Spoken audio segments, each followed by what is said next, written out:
મીશુ આજે અમને હેરાન કરી નાખ્યા અને રાતે આ શું ખાઈ લીધું. વિડીયોને છેલ્લે સુધી જોજો, મજા આવશે. કેમ છો? Good morning. રોજના જેમ સવારમાં માર્કેટ જઈને શાકભાજી લઈ લીધી અને એને લઈને નીકળી આવ્યો ઘર આવવા માટે. પછી રેડી થઈને મમ્મી સાથે નીકળી ગયા માસીને તા જોવા માટે. માસીના ઘરે આવીને થોડી મીશુ સાથે મસ્તી કરી. સાલો જ્યારે મીશુ નાની હતી ત્યારે બરાબર બોલતી નહીં હતી, પણ હમણાં મોટી થઈ ગઈ એટલે બોલતી થઈ ગઈ, એટલે અમને હેરાન કરી નાખે. માસીના ઘરેથી ગાડી લઈને નીકળી ગયા વ્યારા બેનના ઘરે જવા માટે. રસ્તામાં ગાડીમાં સીએનજી પુરાવ્યું, એટલે આટો પેટ્રોલ નાખે છે, પણ આના પહેલા સીએનજી પુરાવ્યું.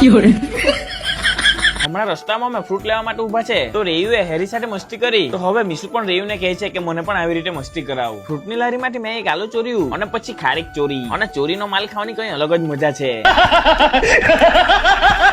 અમે હમણાં બેનના ઘરે આવી ગયા છે અને આ બંનેને મેં સ્ટોપ કીધું છે, એટલે ચૂપચાપ બેસી ગયા છે. બેનના ઘરે આવીને બેનના લગ્નના વિડીયો જોયા. અહીંયા વિડીયો જોતા જોતા મીશુ ડાન્સ કરે છે. વિડીયો જોતા જોતા અચાનકમાં મને મારા દર્શન થઈ ગયા. ત્યાર પછી જમીને થોડી વાર આરામ કરીને નીકળી ગયા ઘરે જવા માટે. માસીના ઘરે આવીને ઈકો ઘરે મૂકી અને ભૂખ લાગેલી હતી એટલે કાચા પાકા જેવા પણ હતા એવા કમરક ખાઈ લીધા. રાતે 8 વાગે ઘરે આવીને ભાઈબંધ સાથે નીકળી ગયા બિલ્લીમોરા જોવા માટે. આજે હતું બિલ્લીમોરાના અર્બન ફૂડ રેસ્ટોરન્ટમાં શૂટ. અહીંયા મારું શૂટ નહીં હતું, પણ સ્નેહા અને પ્રિયાનું શૂટ કરવાનું હતું. મેં તો એક વિડીયોગ્રાફર તરીકે અહીં આવેલો છે. તમને આ જેટલી પણ ખાવાની આઈટમ દેખાય છે એ તમને નોનવેજ લાગતી હશે, પણ આ બધી આઈટમ પ્યોર વેજ છે અને પનીર માંથી બનાવેલી છે. ઇनको તો આપ લોગ પહેચાનતે ही होंगे, कॉमेडी किंग प्रतीक पांचाल. શૂટ પૂરું થઈ ગયું એટલે અમે પણ જમી લીધું. ચાલો આજના માટે આટલું જ, મળ્યા બીજા નવા વિડીયોમાં.